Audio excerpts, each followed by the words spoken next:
Hello everybody, today I'm going to be reading this news article called Scrap Net Zero Drive to Fund NHS, says the former UK leader Richard Tice.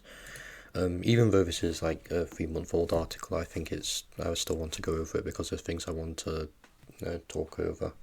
So this video isn't relevant, so I'm going to be skipping it.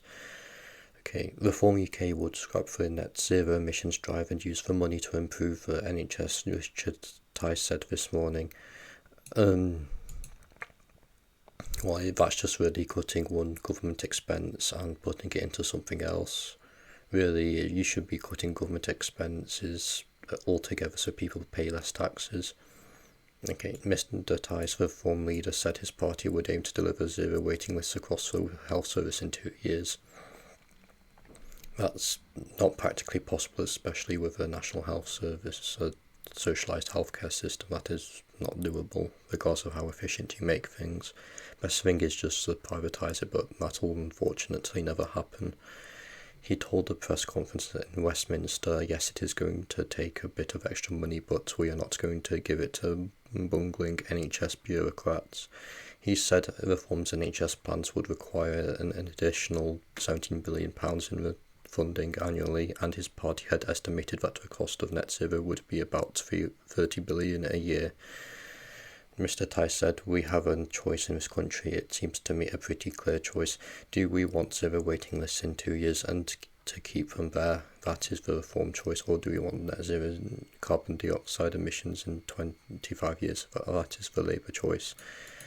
Okay, so it's only a couple of things I want to go over, not a long video I want to do today. But yes, then it just £17 billion is way too much money to put into the NHS.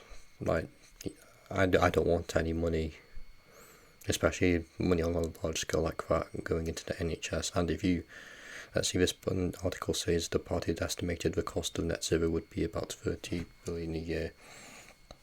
Well, I can see why the government would want to implement net zero, but I think right now it's best that we have a compromise between how we make our energy and clean energy.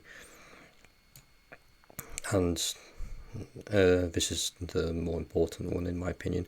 We have a choice in this country. It seems to me a pretty clear choice. Do we want zero waiting lists in 2 years and to keep them there? That is the reform choice. Okay, so basically this is a pipe dream. Zero waiting lists will never happen regardless of who's in government. And he's saying that Labour want net zero carbon dioxide emissions in 25 years. That is probably more realistic, but we have to just wait and see. This is more based around the NHS than it is about net zero. This isn't relevant. Yeah. But yeah, that's really all I've got to say, really. Next time I do a video, I'll make sure that it's a more recent article, but I just wanted to do this one because it's when I just saved and I just wanted to talk about it. But yeah. Also, yeah, I will be coming back to do more news articles as well, as long as with reaction videos and other types of videos. So yeah, thanks for watching and bye.